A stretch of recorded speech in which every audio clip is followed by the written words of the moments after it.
Hi, everyone. Thank you so much for joining us today for Controversy at Noon with the Writers Guild of Alberta. Thank you to the WGA for inviting us here, and thanks also for including the bios of our esteemed panelists for everyone to view, as well as the land acknowledgement. Welcome, Rebecca, Matthew, and Bertrand. I feel very lucky to be here with you today from various corners of Turtle Island from Canada. I'm Kate. I'm your moderator for this controversy, and we have about an hour to set things really on fire. And so while we may not touch all of those flames, we'll try to get to most of them. Our topic today is things they never told me about publication. And according to the description, we will be delving into things we aren't told as writers before publication, the things that come during and after, which are surprising, and the things we expect to happen that don't always happen. So we'll have a discussion about all of our victories and heartbreaks, and I will leave time towards the end for Q&A. So if you have questions at that time that we haven't covered, there'll be a chance to put them in the chat or to ask them yourself, unmute, and we'll look at them then. Okay, let's begin. A little disclaimer here is that my own relationship with publishing is a bit love-hate, maybe veering towards hate. But I'm going to pose questions in a way that I hope doesn't, reveal that bias. To explain a little bit, I find myself in somewhat of an existential crisis when I'm attempting to take something that springs from a very personal place and then try to wedge it or interface it onto a kind of capitalist platform that can sometimes feel very impersonal.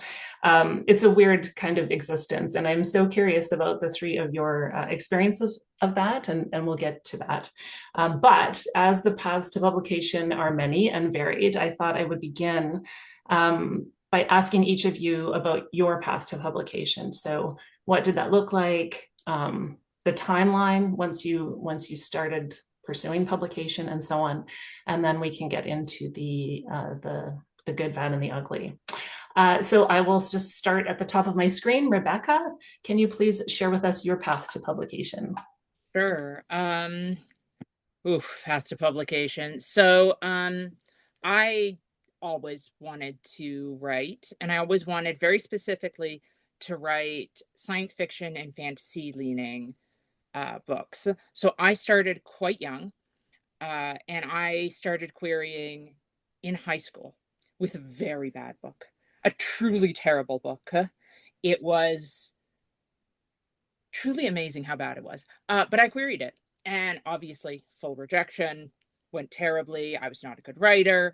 I hadn't bothered learning much about the industry or even how to write a good book.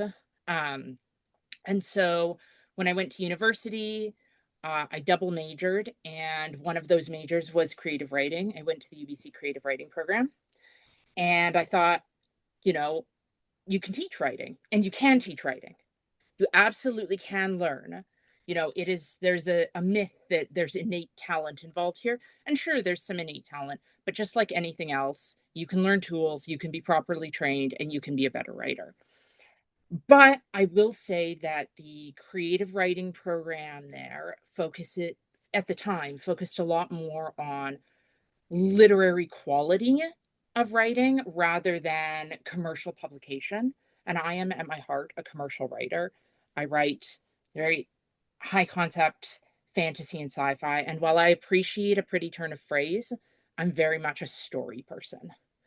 And so I learned things, but I had to unlearn some of those things afterwards. And I continued during university to write books, to query said books, to obvious failure because I was trying to force myself to write in a way that didn't really fit the specific genre and style that I wanted to get into. I was being taught how to write a square peg, and I was trying to fit it into a round hole. And that doesn't really work. And so after university, I found a lot of online writing groups, online writing forums. I found a bunch of critique partners. Some of them were good, gave me great advice. Some of them were not good, did not give me great advice. I did a lot of writing and rewriting, and I eventually got into, now defunct, a competition called Pitch Wars, which pairs aspiring writers with published mentors in the same genre, basically. Um, and my mentors were lovely. Stacey Trombley self-publishes Romantasy, and you can go check her stuff out. And Rebecca Sky has a book coming out from Red Tower next in less than a year. Just plugging them because I love them. And they really helped me put that last, like, what is missing in developmental edits and like what is gonna like get me there. And it did. I queried after working with them. I got an agent, I got a publishing deal, and I thought, this is it. I've made it. I've got a big publisher. I've got a 6-figure deal. This is the dream. I'm here. Yeah. And then my publisher was like, yeah, that's great. We're never going to buy any more of your books. And I was like, okay, that's fine. I've sold one place. I can sell another. I could not sell another for a long time. And eventually the sales of my first series did so well, my publisher came back to me and was like, we'll buy 2 more books. And I was like, great, this is it. I've sold so many books that then they were on strike when those books came out. And so they never got any marketing, which, like, HarperCollins, you deserved better pay. The staff there, absolutely. But they were on strike. So during the release, so no marketing, nothing. Sales tanked. Nowhere would buy me again. Again, a series of years trying to publish. And finally, I've got a book coming out next year from Penguin and something unannounced I can't talk about. Messy, long. Oh, I forgot the comics. I do comics as well. That's a whole other messy. We won't talk about that. Well, we can talk about that, but thank you for sort of laying out. So you've described a very sort of not I shouldn't say common, but this is the path to traditional publication, right? It's like querying agencies, finding representation, and hoping that they can sell your book to a publisher that can pay you in advance. So that's great. Thank you for that. Bertrand, can I ask about your path to publication next? Yeah, sure. Thanks, Kate. So mine is going to be a little different because I'm a poet, and poets are a very unique kind of unicorn in the whole field of writing. I sometimes talk about poets as being sort of like rocket scientists or mathematicians. Like we all had to do math in high school. We didn't know what it was for. We didn't like it. We didn't see a use for it in the world. But when you meet an actual rocket scientist, you're like, wow, that's amazing. Yeah. And I feel like poetry gets that same sort of street cred. Like nobody knows what it is or what it's for or how to do it. But if they meet one, they're like, wow, that's great. But I think the key difference for why my experience, therefore, is different from Rebecca's is that poetry doesn't like it's just like maybe it has high regard and high status, but it produces nothing in terms of the world of the capitalist market that you were talking about, Kate. And so nobody really cares about it. Almost anyone apparently can get a book of poems published, apparently. But I'll tell you my path towards it.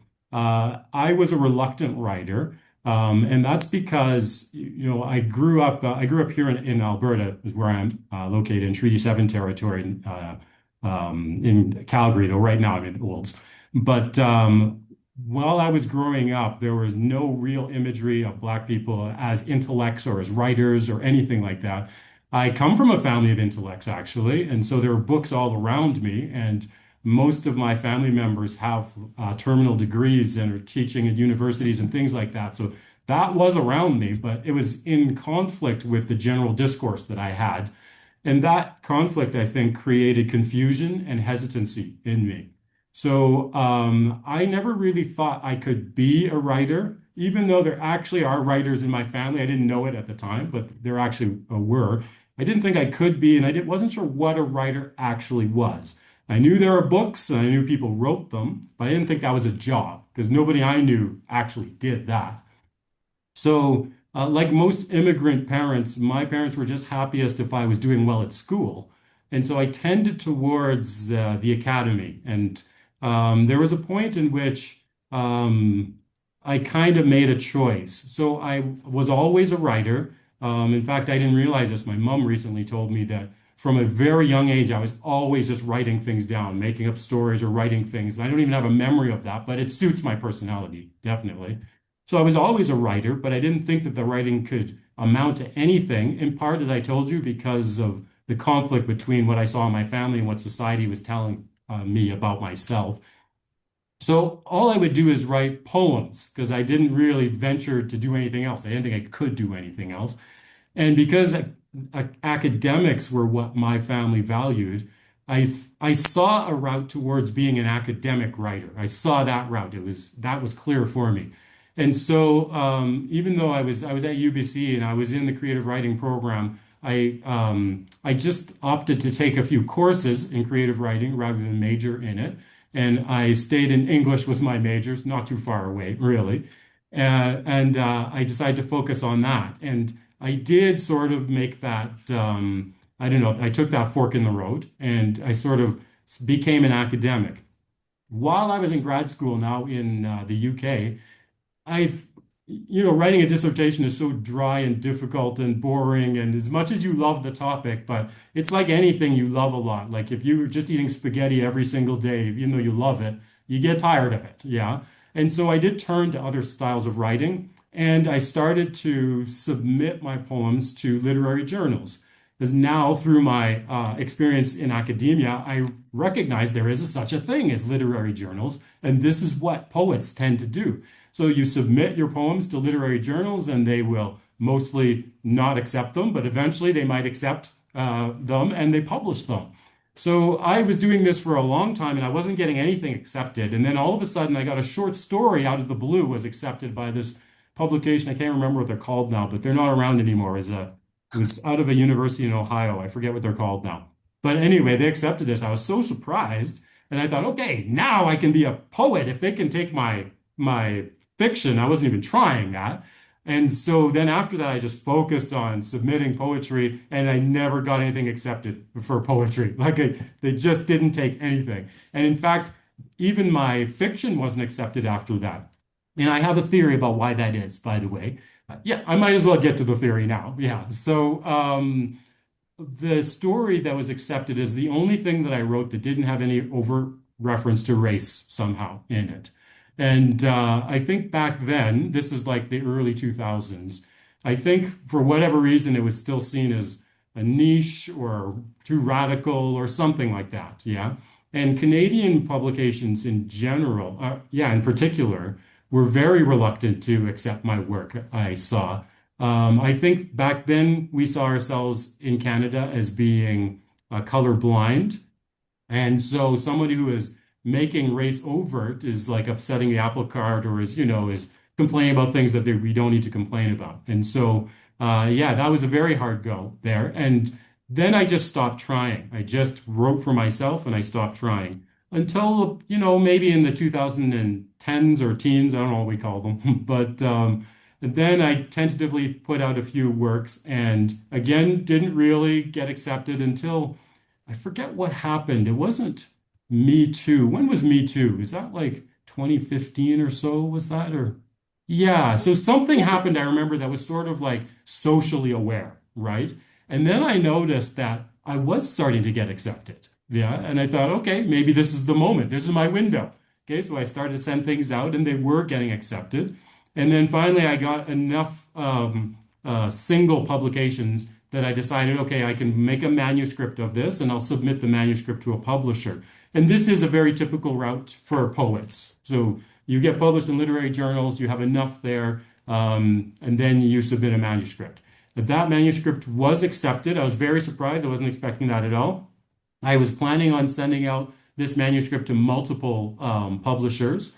And at the time, I don't think that the publishers were so keen on simultaneous submissions. And so you did have to like send out and then wait 6 months later. It's so frustrating. But I think at that time, yeah, so I sent it out to the first and I was ready to do the rest, and it was accepted at the first one. I was so surprised. So, for me, that opening of the door was very helpful for me, but I still think it was tied to sort of the national and international consciousness around race, because then almost instantly George Floyd moment happened. And then I was asked to attend all kinds of things. People were publishing me all over the place, and that just sort of cemented my presence, I think. And maybe this is for me to talk about later on, but it actually made me hesitate, and I stopped trying to publish for a long time, actually. And now I've got maybe three works that are going to be coming out very shortly, but that was the path to publication. It was sort of marked by, like everything in all my writing, it was marked by my racial identity and the difficulties and the what's the word? The ambiguities and ambivalences of sort of negotiating that pathway. Eventually, to a happy publisher, New West, they're fantastic, small, love them. Yeah. But again, that's poetry, and poetry has its own weird place in literature, and so if you're a poet, go do it. Like apparently anyone can get published in poetry. I'm sure you can do it. That's my pathway to publication anyway. I'll stop there. Thank you. Thank you so much. That's great. I'm glad we have varied. I said there are varied ways to publication, and this is great to get a detail of this. And also I am not a poet and I don't really know the intricacies of publishing but you have a lot of fans here there's like, yay, poets. We got a lot of comments for that. So the people are here. And yes, we'll definitely talk about what you've mentioned in terms of what fits in the publishing spheres. Matthew, could you please tell us about your route to publication? Yeah, of course. Thanks so much. And it's so interesting to hear everybody's stories and hear sort of the similarities and differences. I too went to UBC for creative writing, so it's just funny there. And I actually started out thinking I was a poet, and my first publications were poems in literary journals as well. It just came back to me while you were speaking that the first check I ever got, I think, was for $10, but it was made out to Michael Trafford rather than Matthew Trafford. So I still have that somewhere, and that was maybe a little lesson early on. But I did the UBC master's program, but I did the distance version. So most of my workshops were online, and I was there between 2005 and 2008. And they had us work in multiple genres. And so I took a short fiction class and I fell in love with short fiction. And so both of my books are short story collections. And but I'm so interested, Rebecca, in what you were saying, because I do sort of skew a little bit towards the sci-fi, or in my more recent collection, like horror elements. So I often feel caught in that line between genre and literary and kind of in that space. So for me, like I had some nice early successes with literary journals, accepting stories, or even winning a contest, and that I think boosted me a little bit, or maybe gave me a false sense of how things would go.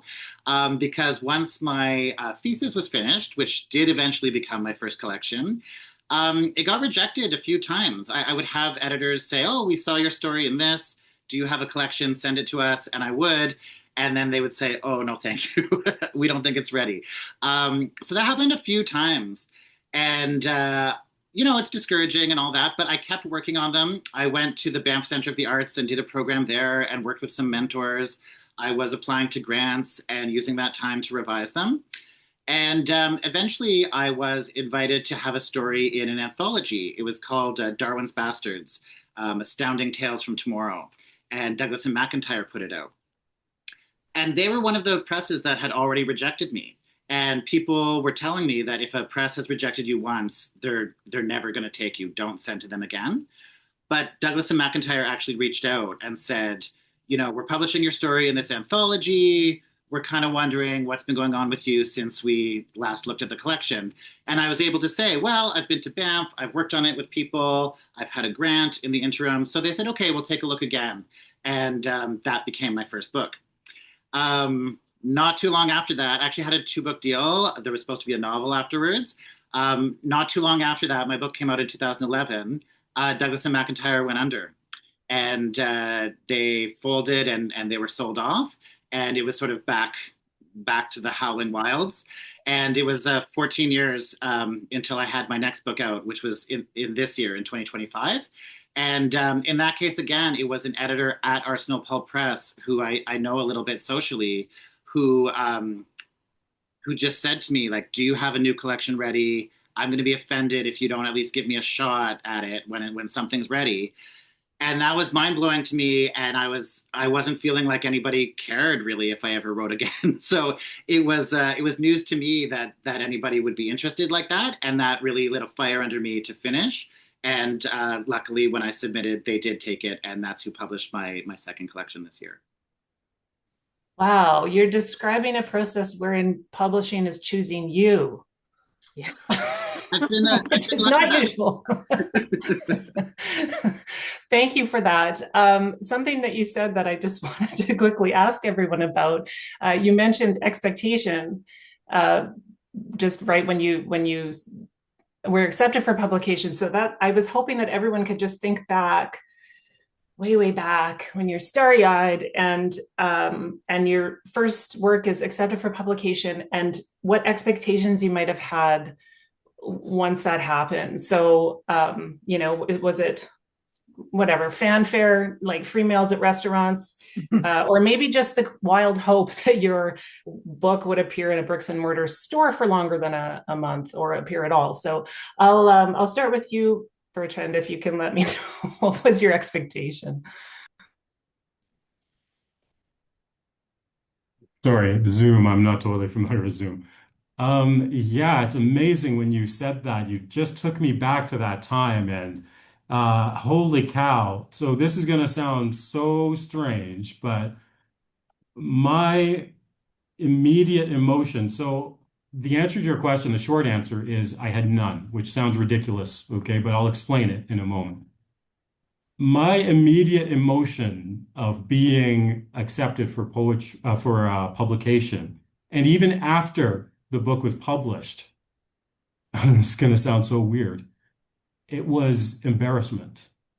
I felt ashamed, actually, which is so, yeah, here I am rubbing my hands now, getting into therapy now. But honestly, I think looking back at the time, and luckily I had a couple of friends who slapped sense into me, and one of them is also a Black writer, and she kind of put things into perspective for me. I think that in part it was this whole thing about there is no such thing as a Black writer, really, and of course there are, but when that was presented to me, my entire life that was presented to me, and I had absorbed that, and the poems were very personal, and they were sort of trying to upset that idea, right? And I think I felt exposed, and I think I felt as though somebody had made a mistake, and now they're going to put this thing out, and everyone's going to see how horrible it is. And that wasn't the response, I'll tell you that. But then I just struggled with those feelings for a very, very long time. And yeah, I'm embarrassed by it, certainly. But I also realized that there's kind of a whole social experience that was sort of embedded in that as well. But yeah, I had no expectations because I didn't expect it that anyone was going to accept it. As I told you, I was planning on sending it out to multiple publishers. I was shocked when the first one took it. And then I was shocked with the positive reception that happened afterwards. I do think it was helped along by George Floyd for sure. But yeah, my overall feeling was that some error has been made, and this is, yeah, I felt shame. I felt shame, which, yeah, like, sorry, I don't know. I Well, shouldn't even mention that. and now you can feel shame for feeling shame. Exactly. Yeah, great. Yeah, and that is exactly also what happens. It's true. It's like, why are you feeling shame, you idiot? Yeah, Yeah, true. So complicated and weird, but yeah, that was me. very. Yeah. So, like, is it an overreach to say you were pleasantly surprised once publication, like post publication, or just it took a minute Yeah. to get there? I think so. I think I was pleasantly surprised. I think, yeah, it's imposter syndrome. That's exactly what it was. Yeah, that's exactly it. And I suppose none of us ever really leaves that. Yeah. Mm. But I was interested, Matthew, you said that you received accolades and that gave you a sense of confidence. And you joked a bit and said, maybe it was false confidence. But in my case, it did the complete opposite. I got accolades and then I was unable to write for 2 years solid. I couldn't do anything, in fact. And I think, yeah, I think it was imposter syndrome. But luckily I realized, that's all their BS. It's not on me. And now I Yeah. can move forward. Yeah. Okay. Thank you. Thanks for sharing that. Rebecca, did you have expectations did you have star in the sky?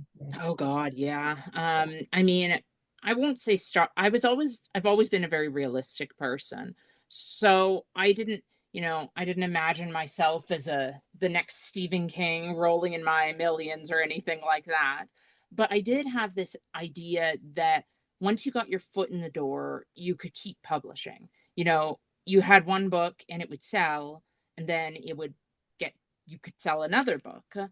And, I had this idea that once you reached a quality of writing, then you kept selling books and you could build a career.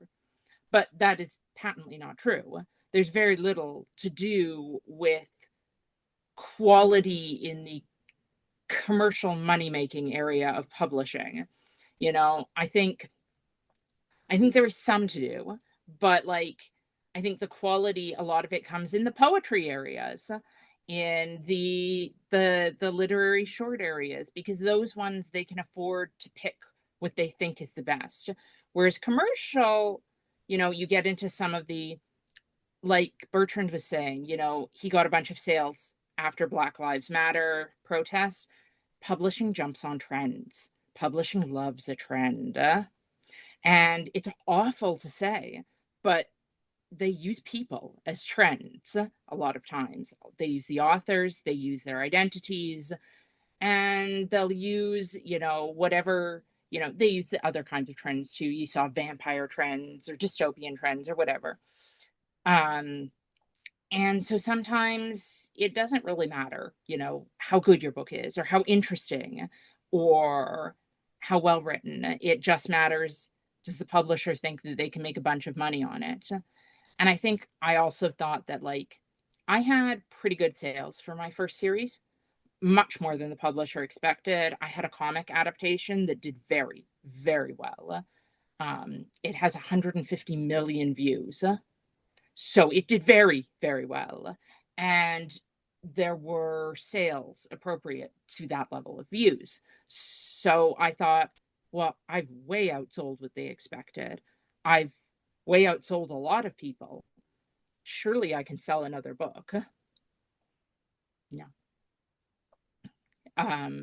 And the rejections were never about quality. It was all about, we just don't know how to market it well enough. Do you, though? I don't know, man.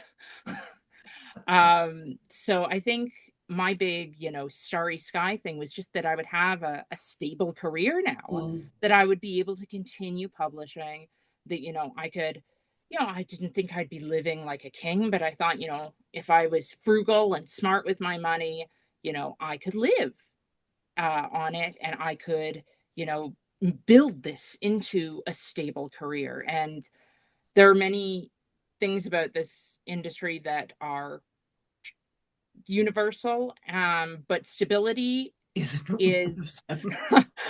I know very few people who are stable in the writing world. Yeah, same. That's I think it is a misconception that once you've, sold to a major publisher and you've even whatever, doing well, sales track, whatever, there's your open door. And now the door is open, and now you just have your pick, or they're always going to buy the next book. But it really is a matter of sort of starting from scratch every time. It feels like, even when, as you're describing, you have, a name, you have enough sales to back it up. It's pretty fascinating that you're describing the hate part of my love-hate relationship with publishing.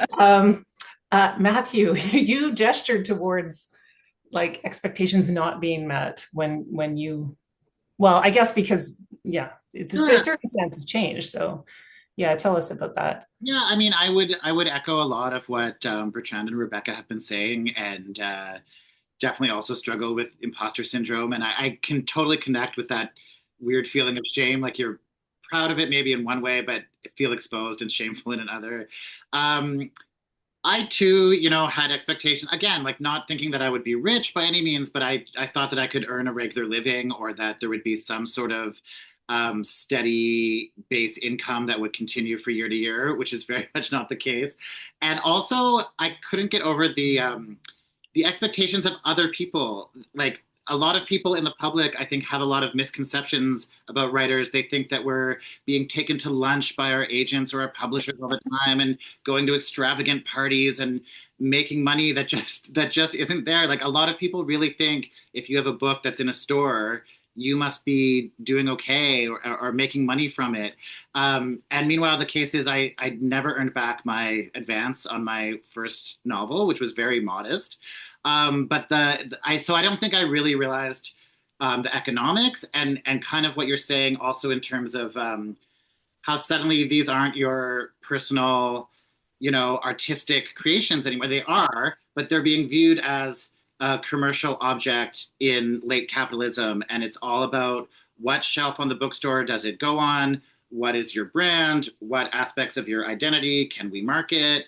And I don't think I was prepared for how much all of that was going to come into it. And even something as simple as just like access to your own book.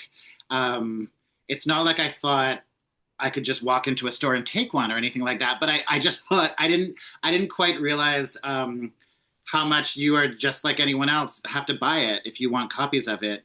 And it's not always easy to do that or to do that with any kind of discount, even though you created the thing.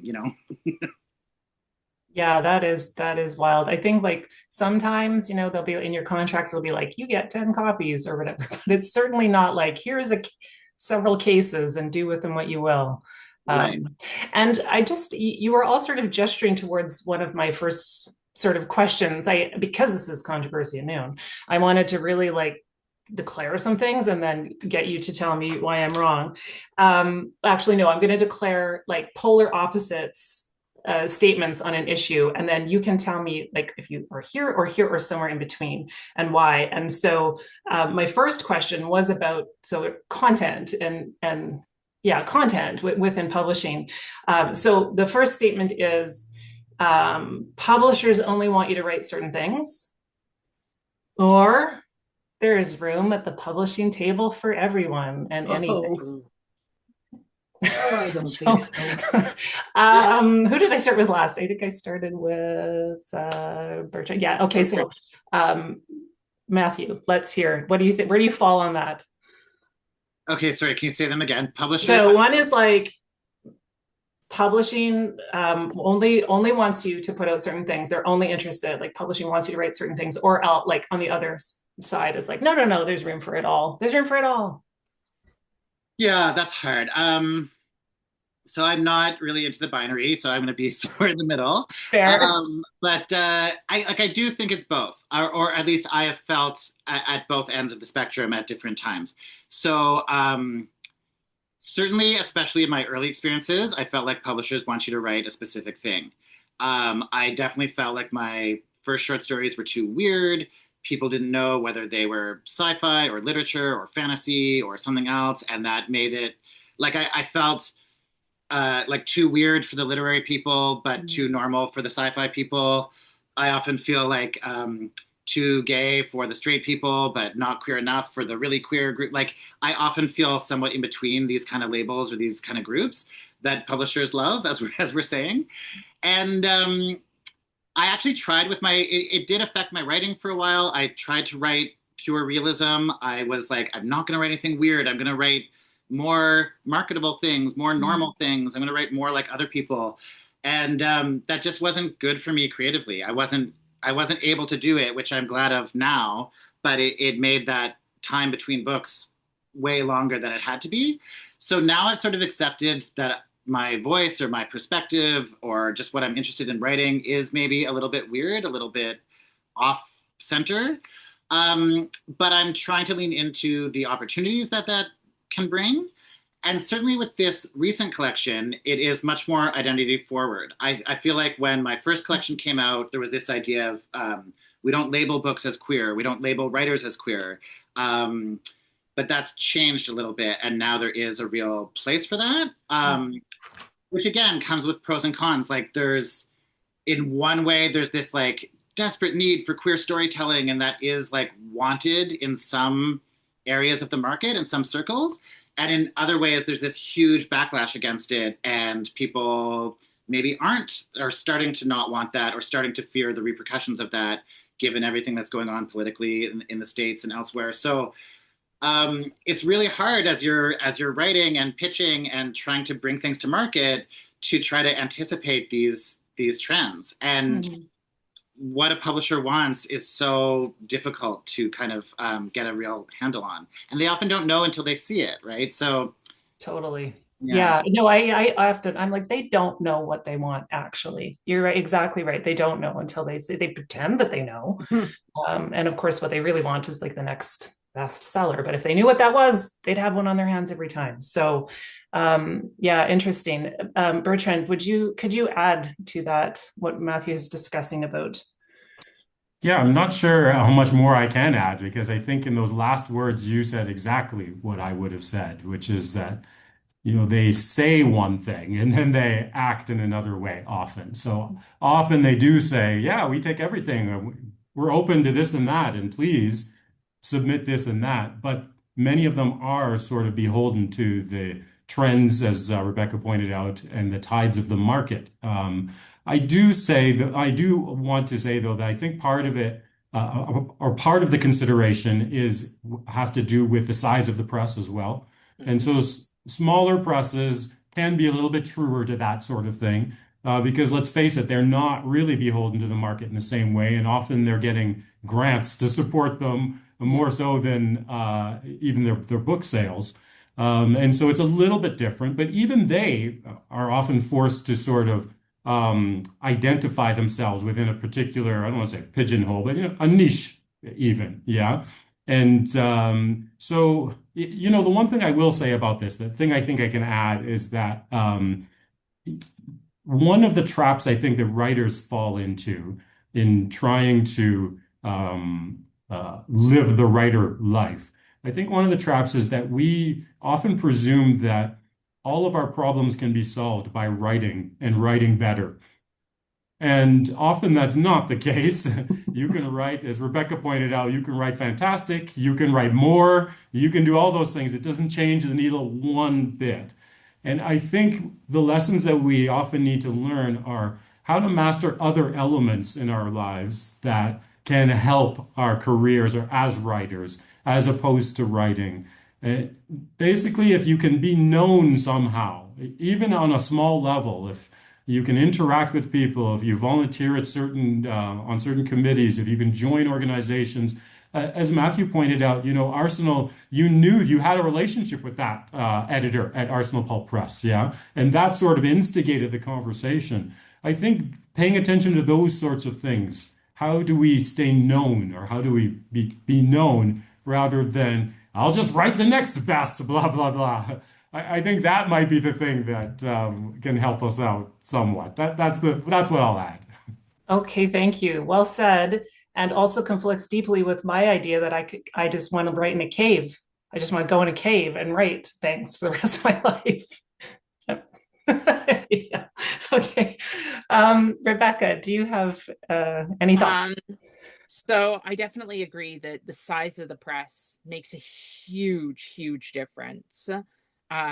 Especially when you look at the really big publishers, when they do a profit and loss, when they're trying to buy a book, they do a P&L, which is a profit and loss sheet, where they take comparison books, they take comps, they take comparison books, and they compare, well, this book sold this much and this book sold this much, and both of those were terrible, so we're not buying your book. And that they can only pull these comparison books based on what has already been published. And if there hasn't been much published in that area, or with whatever that they've got, for a long time they were rejecting authors of color and queer authors because there weren't enough comps. Oh, we had one book by a Black author from 10 years ago and it didn't sell well. And so they'd reject based on that because they'd run their profit and loss, and it said that this wouldn't sell because they had this one comp, and that's it. And I think when you have a corporate machine that decides what to buy based on something so deeply flawed, you know, you are going to get a lot more homogenous kind of books in both, not just in identity or type of people writing it, but also in the type of stories you're telling, because it essentially cuts originality out, and it cuts diverse voices or diverse plots or anything out. And so, you know, there's been been a lot more diversity and a lot more voices in the last decade, I'd say. So there's better comps for some people, but there's still not enough comps. And so when you get to that high level in the big corporate publishers, a lot of times you will get rejected on this extremely biased system of profit and loss. And so I definitely believe, like, way in the big publishers, it's you know, not everyone has a place the way they run it right now. Whereas in the smaller publishers, they do have that flexibility. They have the grant money, as you said. They can publish what they want. They might publish what they specifically want to their personal taste, which means, you know, no room for certain people, but that's for an entirely different reason, and an entirely different kind of vibe to it. So I do think there should be a place for everyone in publishing, though, which is why I am really happy to see, you know, smaller presses. I'm happy to see things like self-publishing get a little more mainstream so that more people have the opportunity to kind of tell their stories, whatever they may be. Yeah. But traditional big corporate publishing, mm, they don't like new things. Yeah. Yeah, it's kind of a quandary, isn't it? Because Matthew, to your point of like, I thought maybe I could make a living out of this. Um, you know, and Rebecca, even, I mean, you had a major deal with a major publisher, which wasn't like a sustainable plan. However, of course, major publishers are the ones that are able to pay you like an advance Yeah. that might be worth, you know, some part of your time. So it's kind of a quandary because everything that you are saying here in terms of like what a smaller publisher can take a risk on, or just put energy into because it is a quote unquote passion project or just something that they believe deeply in, that doesn't tend to happen necessarily with the big publishers. The problem is, of course, that Matthew, to your point, your advance is going to be not, you know, something that you can buy the kids shoes with. So say people still want to pursue publication after all of this. Where do you stand on the idea? I guess we're getting kind of into sort of nuts and bolts of like how people pursue publication, but you should always pay for professional help and oversight before you submit anywhere, be that a literary agent or a publisher, or like, no, where do people stand on that?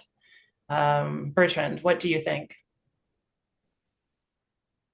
Okay, so I think that it's important to acknowledge that the industry has sort of changed over the years. And in the past, it used to be that there would be like an in-house editor and, you know, people who would sort of guide your manuscript to these things, right? In-house marketer and all that sort of thing. And yeah, they do exist today, but these days they don't put the money towards that anymore. And so you're kind of expected to have that done yourself now, which is a little bit of it feels a bit like a slap in the face, but it's just another hurdle. Yeah. So in the past, I used to say, I don't think you should ever pay at all, right? You shouldn't do that.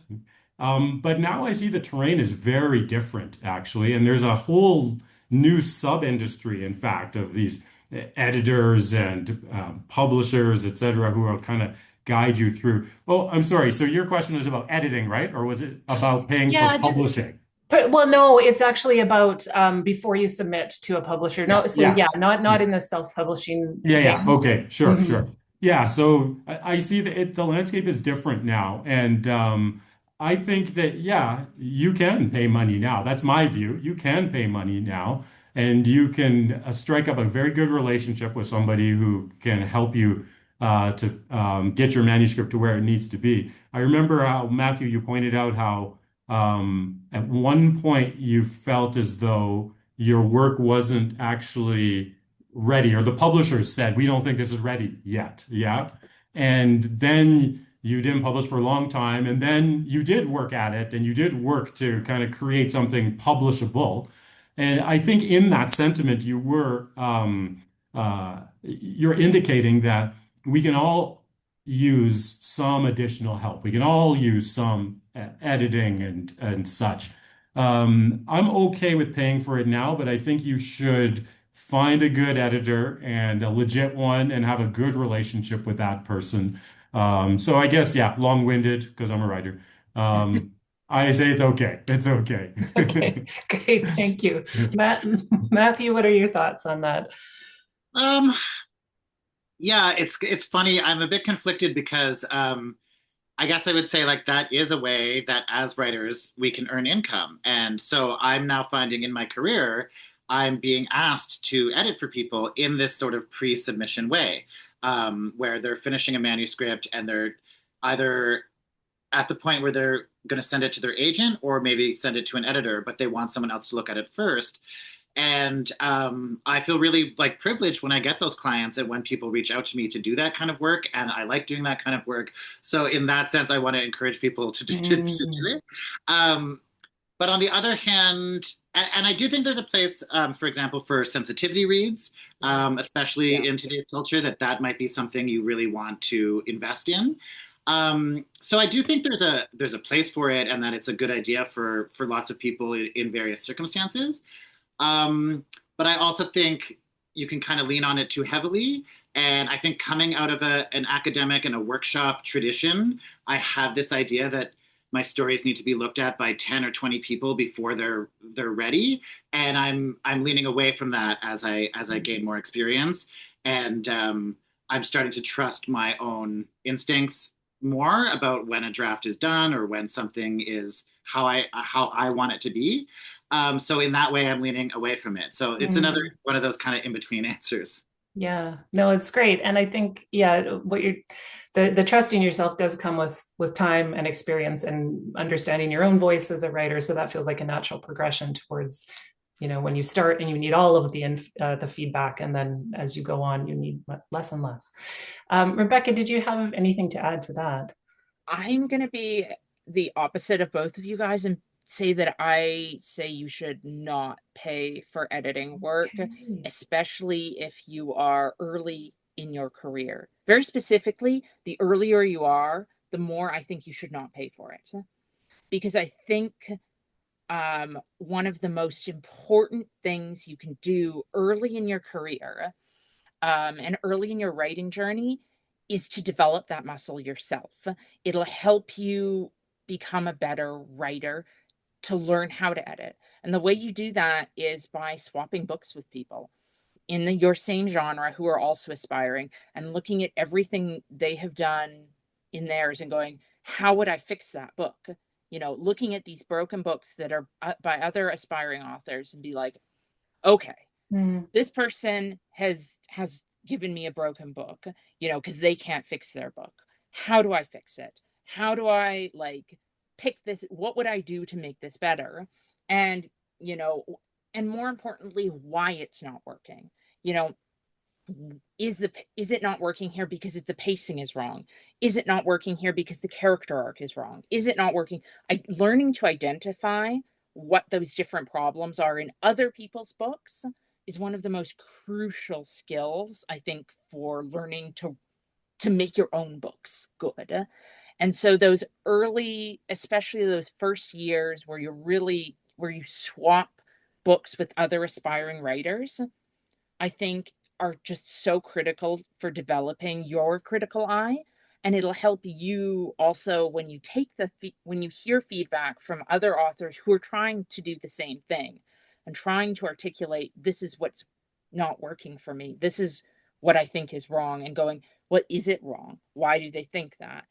If I'm looking at my own work this way, and both critiquing and taking these sometimes imperfect critiques. And like, I think learning, I think it's really important to gain those skills and to learn from other aspiring authors and working with them. And I think also that a really good editor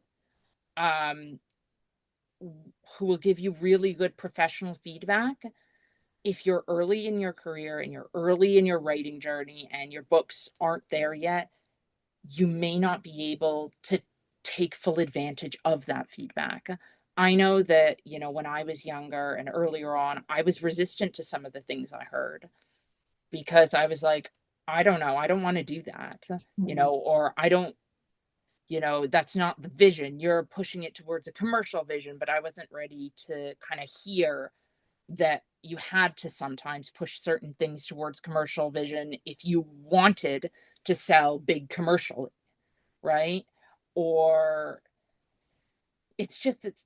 or sometimes it's just when you're younger, you resist the idea that you have to rewrite the whole thing from scratch. And sometimes that is the feedback you get. And sometimes they are right. You do. Right. And, you know, when you're younger, you know, you can get that feedback and it's crushing, and you may reject it just out of pain. And I think you don't want to spend $2,000 to hurt yourself and then not even learn from the hurt, right? Yeah. So I think the earlier on you are, the more I am like, no, never pay. Always try and learn the skills yourself through trading with other learning authors. The later you are in your career, the more I'm like, I mean, I guess if you're like really advanced and you're planning to self-publish and you don't have good critique partners for some reason, you know, maybe you could consider, but in general, I just say no. I don't think you should. I think you should try and develop those skills. Okay. Interesting perspectives. I hear both of those things. And I think it's true, Rebecca. I think the danger, if you are a nascent, like right starting out of the gate writer and getting the professional help, is that, as you say, to your point, you aren't learning where you're going wrong, right? You're just sort of, it's like this sort of Band-Aid fix. And we need to develop all of these skills so that we can become editors and get paid later on.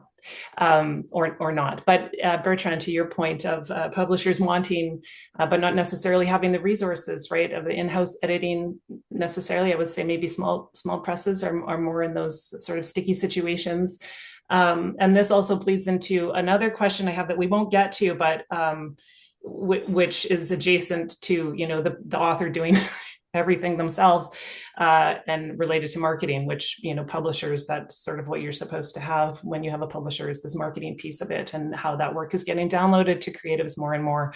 My pet peeve to discuss. However, there is a question in the chat that I think we should get to, and I also want to leave time for any quick questions that people would like to put. I'm conscious of the time. We've got a few minutes here. Ashley, can you read out I think I saw a question appear in the chat. Yes, just after I messaged you directly and saying there was no questions, one popped up here. It's from Nash, and Nash asks, can any of the panel members suggest what might be a reasonable range to pay for a pre-submission editing for a poetry book of, say, approximately 75 poems? So I don't know if that's within anybody's scope, but that's the question that's in there. Anyone have the... Listen, I feel like that's a question I should answer, but I don't have an answer because, as I just finished saying, traditionally I always felt no, you shouldn't pay for that sort of thing. And I have never paid for it. So I don't know, but you know what? Maybe Matthew might have a sense because he does edit himself, right? And so I don't know if you do poetry at all, but yeah, this might be one for Matthew. I'm sorry, I don't know. I don't edit poetry, and it just is really hard to say. I find like the rate of what to charge, it's something I talk about with other writers all the time, and it varies incredibly widely. I do $5 a page, but that's for prose. I don't know if like poetry is so dense and different. There may be a totally different set of considerations there. So I wouldn't want to. That's really all I can offer. And sorry to interrupt you, Matthew, but it occurs to me that this is where Rebecca's advice might be best, actually, because poetry is an entirely different beast, right? This is the stuff where you're kind of pouring out language from your soul, kind of thing, and it really, really does need to come from you. And it can be as personal a vision as possible. It's like the most personalized kind of writing as possible. And so maybe for poetry, you don't necessarily need to start thinking about an editor for your poetry, but just work on the poetry, read great poetry, interact with poets, and then make your own choices from there. Yeah, I think that would be my best advice in that case. Yeah. Thank you all. What else do we have, Ash? Okay, Skylar asks, curious as someone working in publishing, where would you like to see this kind of information on display? Can't help but notice the vague they in the title of this panel, and I want to know who the they can or should be. Oh, they. Oh, I see. So Yeah. you mean who the people, Yes. what or the yeah, what we know about publishing that we wish we had known going in. And the question is, where would it like to, where should it be accessible online? Is that, sorry, Ash, is that the question? Oh, yes, sorry, I was reading my mic was muted here. I'll just read it one more time, just so that Sure. we're curious as someone working in publishing, where would you like to see this kind of information on display? Can't help but notice the vague they in the title of this panel, and I want to know who the they can or should be. Mm-hmm. Okay. So my understanding, I think there are certain resources out there that are Q&A on publishing, like the Canadian Authors Association will have, a breakdown of, what publishing, what you should and should expect-ish, what you should and should not pay for, and that sort of thing. What are people's thoughts on this? Like where would you appreciate having sort of a resource that is like, I'm sorry to jump in right now. I'm not going to yeah. answer, sorry, but I have to go to class right now. So I'm It's very, time. very It's sorry. 1 o'clock. I Oh, I'm have so to go. sorry. But yeah, Yes. great question. And please continue without me. I loved it. Thank you very much. Thanks, Very interesting Bertrand. hearing all you. Thank you, you so folks. much. See you later. See you. How do I get out of here now? Leave. Oh, there it is. Leave. Just leave. Yeah. Okay. Thanks. I'll take your advice. Sure. And maybe I'll just check with the other panelists that we have time. We have a couple more minutes past 1 Yeah, o'clock. I'm Is fine. it okay? All right. Yeah. And I also am in my lunch break, so I will have to click out eventually. But yeah, do we have any thoughts on this? Editors Canada website is what we have in the chat. Usually, yeah. It is a big they, and I want to say that I do recognize that most people who are working in publishing love books and love writers and are working towards the betterment of these things. So I think part of the why it's so vague is because they're almost like cultural impressions that we get, or some sort of narrative that we're fed about writers or the writing life, that even having been through like creative writing grad school, I was not disabused of all of these notions. So I'm not exactly sure where the change needs to happen, or where I could have accessed that before, but that's, I think, the sort of vague they that we're pointing at. Mm-hmm. Very well said. Yeah. Rebecca? Yeah, I mean, I think because so many, depending on what you're writing and depending on what you're doing, publishing looks so vastly different. We've seen in this panel poetry, short stories, and traditional sci-fi fantasy / horror. Like we've had very different paths. We've had very different impressions, very different days sometimes. And I think like depending on what you're doing, the advice that we give is going to be so different. And so you should just be looking at like the people who kind of are in whatever niche area, and there are a lot of different niches, you're looking at and see what they say and they recommend, honestly. Yeah. Great. Thank you so much. Ashley, do we have any more questions? I believe there might be 1 or 2 here, but I also understand it's 101, just so everybody knows. So I don't know that we'll get to these last questions. Okay. They're not quick. They're not quick. Yes, no. Yeah, I would just say that it's probably best that we end now, just for your time, Kate. I know that you're on a lunch break. Yeah, okay, that's great. We'll leave it there. I wanted to leave on a note of hope. But how's this, I guess? Thank you to my panelists for joining me. Thanks to Bertrand, who had to dip off. This was easily one of the more entertaining lunch breaks that I've had in a long while. And I also want to say congratulations as well to our panelists. As we've seen, it's not an easy path. It's no small feat to be published, and things that come along with it are not necessarily for the faint of heart. So I also want to acknowledge that, and for our viewers, that putting your heart and mind onto the page is, well, it feels to me like an act of revolution in our post-capitalist hellscape. So kudos to all of us for doing that. It's so important. So trials of publication, our victories and our defeats aside, let's find the courage to continue. And thank you all so much for being here today. Have a lovely rest of your day. Thanks, everyone. Thank you. Thanks for having us.